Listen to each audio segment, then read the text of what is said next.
বেশ কয়েক বছর ধরে তরুণদের বিয়ে ও সন্তান গ্রহণে উৎসাহিত করতে নানা রকম উদ্যোগ নিয়েছে চীন সরকার, কিন্তু এখন পর্যন্ত তেমন সফলতা পায়নি তারা। 2024 সালের ডিসেম্বর পর্যন্ত চীনে নতুন বিয়ের সংখ্যা ছিল স্মরণকালের মধ্যে সর্বনিম্ন।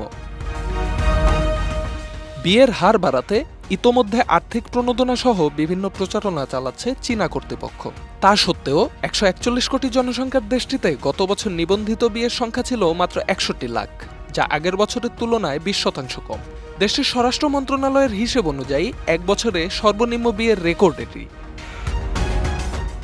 মন্ত্রণালয়টির অপর এক জরিপ অনুযায়ী গত বছর ডিভোর্সের নিবন্ধন করেছেন প্রায় 26 লাখ দম্পতি, যা 2023-এর তুলনায় 28,000 বেশি। এর আগে 2013 সালে বিয়ের পিঁড়িতে বসেন প্রায় 1,30 লাখ চীনা দম্পতি। এরপর থেকে দেশটিতে বিয়ের হার ক্রমশ কমতে শুরু করে। কোভিড লকডাউনের পর 2023 সালে কিছুটা বাড়লেও গত বছর তা কমেছে অস্বাভাবিক হারে।